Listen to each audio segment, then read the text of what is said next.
గురించి మరింత సమాచారం మా ప్రతినిధి మాధవి అందిస్తారు. మాధవి చెప్పండి, త్వరలో నోటిఫికేషన్ విడుదల కానున్న నేపథ్యంలో ఇక బీజేపీ ఏ విధంగా కసరత్తు చేయబోతుంది?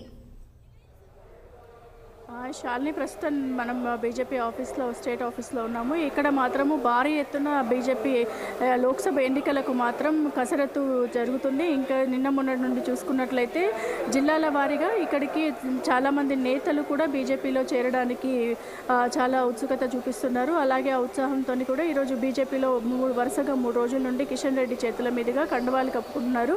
ఈ బీజేపీ కమలం పార్టీలో చేరడానికి చాలామంది కూడా ఉత్సాహాన్ని చూపిస్తున్నారు. ఏదైతే రామ మందిరం ప్రాణ ప్రతిష్ఠ జరిగిందో అప్పటి నుండి చూసుకున్నట్లయితే చాలా వరకు కూడా ఈ బీజేపీలో అంతటా కూడా మార్పు ఒకటి అనేది గమనిస్తున్నాము.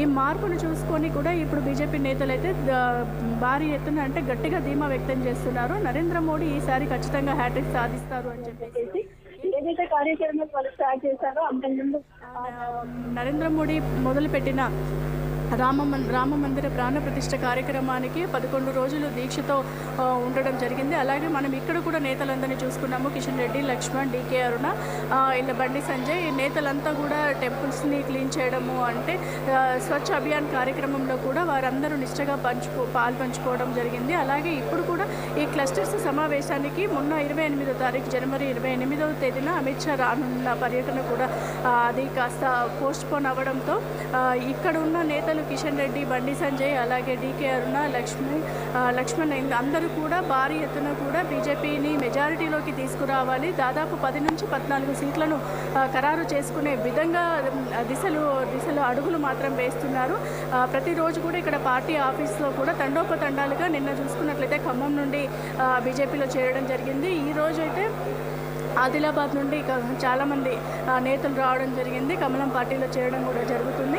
ఇక మనకు ఖరారు కావాల్సిన సీట్లను ఏ అయితే ప్రణాళికలు ఉన్నాయో ఫిబ్రవరి 3వ తేదీ నుంచి కూడా ఫిబ్రవరి 3వ వారంలో నోటిఫికేషన్ విడుదల చేస్తాము అని చెప్పడం జరిగింది. ప్రస్తుతం చూసుకున్నట్లయితే ఇప్పుడు ఎవరైతే 4 సిట్టింగ్ ఎంపీలు ఉన్నారో సిట్టింగ్ ఎంపీలు వారి స్థానాలు వారికి మాత్రమే ఉంటాయి.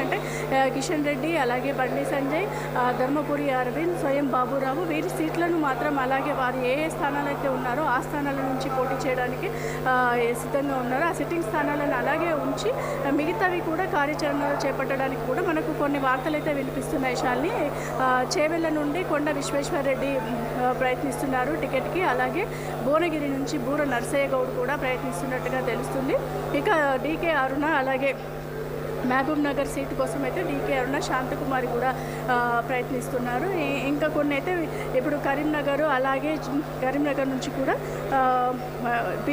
కేవలం ఇప్పుడు ఎక్కడి నుండి పోటీ చేయాలి అనే సందిగ్ధంలో మాత్రం ఈటల రాజేందర్ పడ్డట్టుగా తెలుస్తుంది. మెదక్ కానీ మల్కాజిగిరి నుండి కానీ మెదక్ నుంచి చేయాలా, మల్కాజిగిరి నుండి చేయాలా అనే భారీ సందిగ్ధంలో ఈటల రాజేందర్ ఉన్నట్లుగా తెలుస్తుంది.